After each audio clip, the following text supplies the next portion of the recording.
All right, we are back once again. Kyle's jumping. Well, he's laying down now, but here's a look at our sky.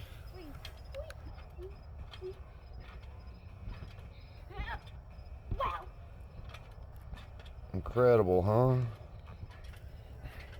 More wave signal evidence in the clouds, and as you can see, the sun's still up. But I'm thinking, like, right in this area. Can you see that dot? Oh, the airplanes are out right now. The airplanes are out right now. What are you doing, Kyle? I don't know. You being silly? Yeah, but these little YouTubers want to see. Let's point the camera at me, Dad. Okay, let me try to get this in frame real quick, alright, bud?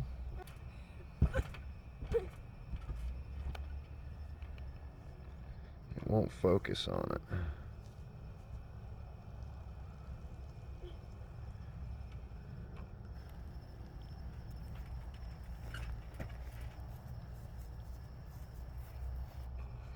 Don't look at the cow. Kyle, please.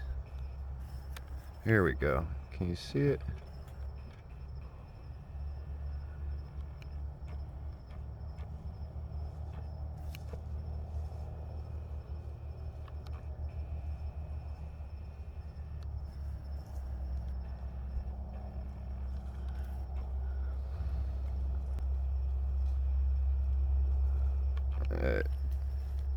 It gets in frame for a second, and then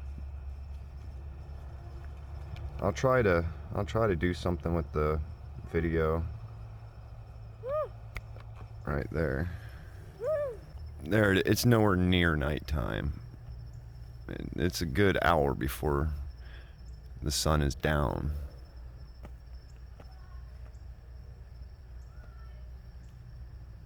But Dad, What, buddy?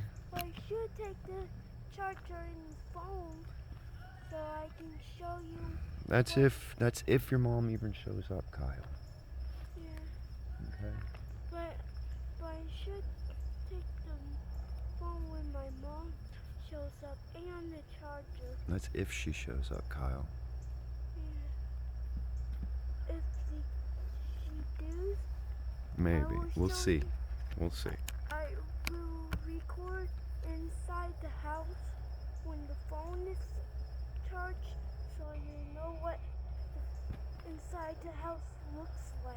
We'll see. And the ceiling fans. I will record the ceiling fans too. Okay. Anyways, here's the spot.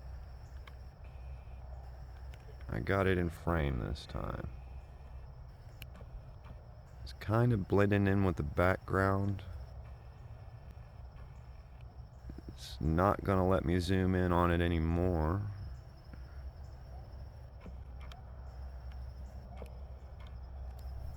I played around with the color a little bit to see if I could get it to show up better, make it easier to see.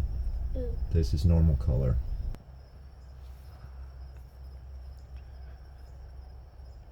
I don't think they're... I don't know how to say this. You know, I tried to show my brother one time,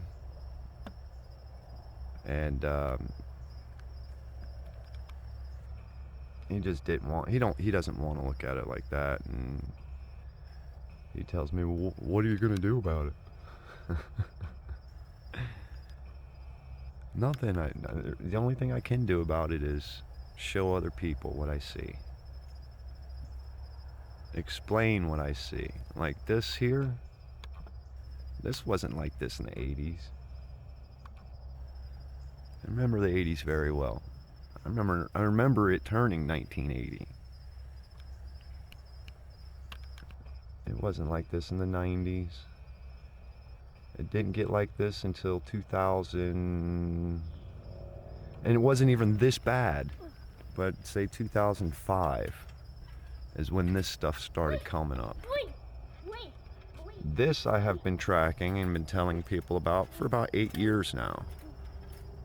Let me see, is it, yeah, I just seen it for a second. I feel like I should take a minute to try to show you some animations of what I want to say to you, or try to explain what I'm trying to say to you better through the use of graphics.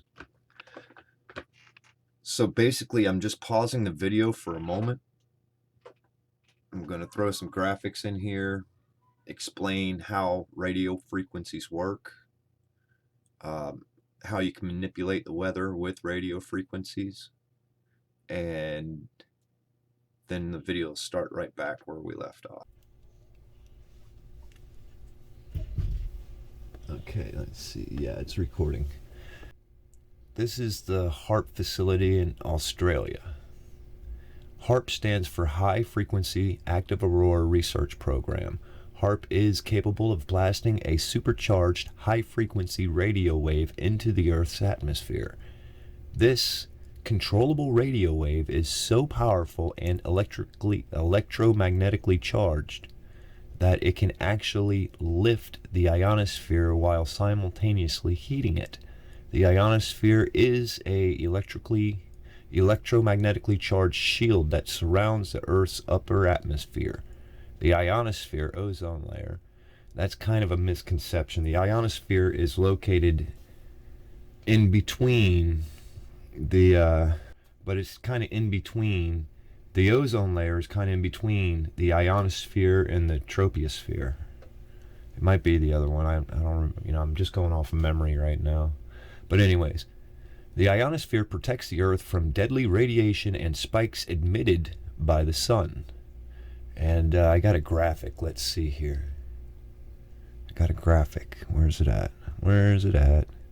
Alright, in this graphic what you're watching is a close-up of the sun. Well, it's not actually the sun. It's just a video representation of it. And a mass coronal ejection. To where at this point they are showing you, if I can pause it, these bands here are the magnetosphere. That's the energy that I was talking about earlier that flows up through. Yeah, I think I said that right. Anyways, the ionosphere would be somewhere near here. It'd be a better. The ionosphere will light up in just a second. As the mass coronal ejection is pushed away by the magnetosphere, it pushes it away until the North and South Pole both touch again, and that's what just happened. And it allows the I'm pointing at the screen like you can see it. Let me use the pointer. And then it allows those charged particles to flow back down into our ionosphere, and that's what illuminates whenever you can see the aurora borealis and I think it's the aurora australis or something like that. The Australian lights and the northern lights, or the southern lights and the northern lights. And this cool little light show you get is radiation. It heats up our ionosphere and changes the color of what we understand as air molecules, I guess. I don't know how else to say it to you other than like a scientific geek, and it's hard to understand them. HARP has been able to achieve wait. Yeah, I got all that. HARP has been able to achieve such unprecedented high radio frequency blasts that all the effects are not yet known. Effects include weather control, missile defense shields, and even mind control. Now, yes, I did say that to you. Mind control. There's plenty of information out there if you're not already brainwashed and you are interested in finding out. If you're interested in science, look up MK Ultra, Project Mockingbird. Read about HAARP. I mean, this isn't the only page. This is just the one on the Australia, on the Australian continent. We have one in Alaska. I know of Alaska and Australia, but there's an entire grid of antennas. Can we get a picture? Picture of HAARP. Yeah, it's not going to do that.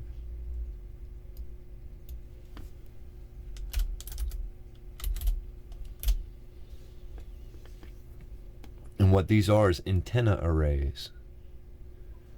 Let's see. Yeah, that's probably, we'll just start with the first one. What this is an antenna array. Not much different from all of the antennas that we see around with the 4G microwave radiation coming out of it. Now we're going to 5G microwave radiation, which is in the spectrum here of what they already produce in HAARP.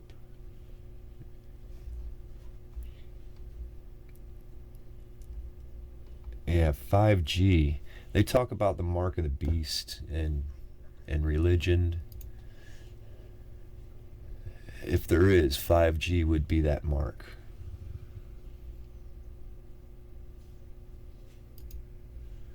Okay, let's see. Next we have, but we'll go to why? Why are they spraying this stuff out of the back of airplanes? Why are they trying to play God with the only planet that we know that can support life and the only planet that we can reach? Let's think about that for a second. Why would they play God? They say it's due to man-made climate change, but man-made climate change is a lie, and there is so much scientific proof that they are manipulating the data to fearmonger people. We live within this star cluster. This is the Milky Way galaxy, or what we presume the Milky Way galaxy looks like. We've never went outside the Earth to take all the pictures of the Milky Way galaxy that we have. In fact, that's what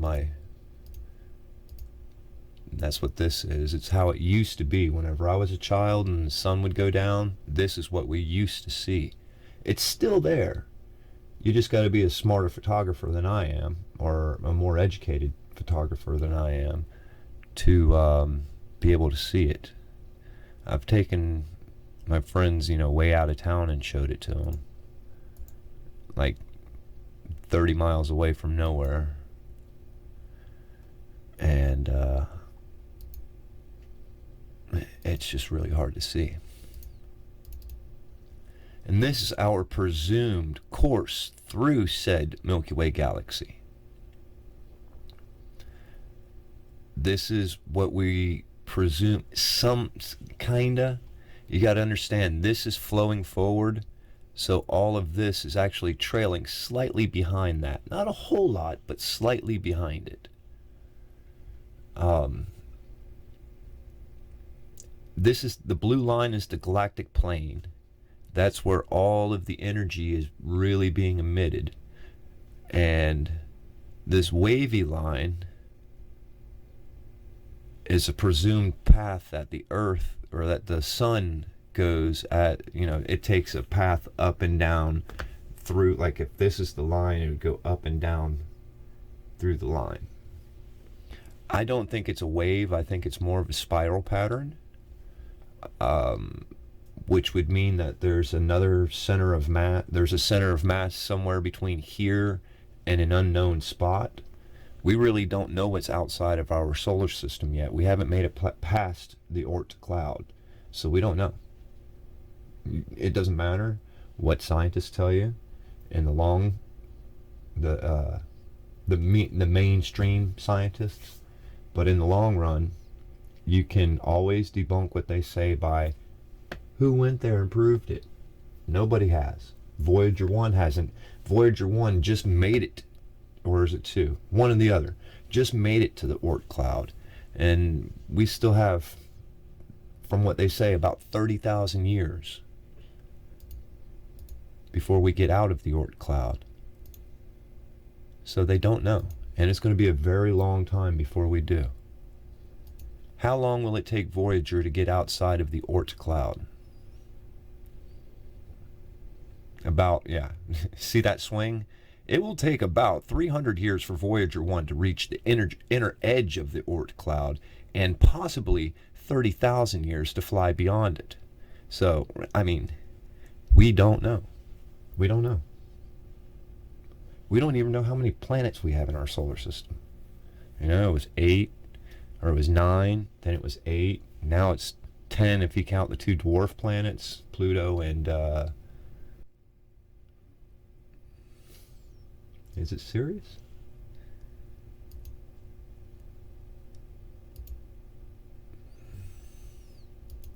Images of the planet Sirius. Here are some pictures that match. And it's only in between Mars and Jupiter. So, we don't know. They just take educated guesses. They cannot tell me who built the pyramids. And if they can't tell me that, they can't tell me how the universe was made. They can't tell me anything that mainstream scientists take, to heart. If they can't tell me that, then I don't want to listen to you. Or I don't want to listen to you as an authority. I'll listen to you as an advisor, but not authority. I got a little bit off track. I'm going to try to wrap this video up. The main point I was trying to make to you is they spray these molecules out of the back of the airplane, and then they can use radio waves from satellites and from ground-based stations to manipulate the weather. I can only guess to induce fear amongst the people. Some say that they truly believe in climate change and they're trying to fix it. If we are going through a climate change, it has a lot to do with our spot in the Milky Way galaxy. We haven't been here since the dinosaurs were here. So, I mean, they disappeared right around this time, right in this position. Thereabouts. I'll try to cut back to the original video so we can wrap this up.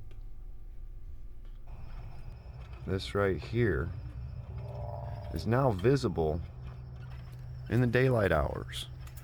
You can see the first object in the sky already. And here, I'll just, this is what it looks like outside right now. You want to say hi, Kyle? Yeah, and this was I was going to show him. Okay, you're going to show us something? Oh, be careful when you land like that, bud. Well, that was a pretty good land. Yeah, it's not a good idea. That's a strong trampoline. Be careful you don't kick yourself in the face. That's all I'm saying, okay? Have fun. But, obviously, it's not dark. And yeah, I need a pressure wash. Maybe one day. I'm trying not to make these videos anymore. I'm trying to explore my artistic side instead and make Joker-like videos. An entertaining, creepy, fun thing, but we'll go into the science one more time. And, I'm mainly talking from my own notes. I'm probably gonna, cover over most of this. Here we go, voiceover. I zoom back in on this thing, try to get a better look. And I want to play around with the color of the video a little bit, because it kind of looks like we have an atmosphere whenever I zoom into here. So I'm probably already playing with the color right now. I'm just doing the voiceover as I watch the video. Yep, it's a circle. in the sky that you can see during the day. If you've made it this far into the video, I just really want to say thank you for watching. It makes me feel better that people watch these videos. At least I feel like I'm trying to get the voice out to people who may or may not be aware of this. Love you guys.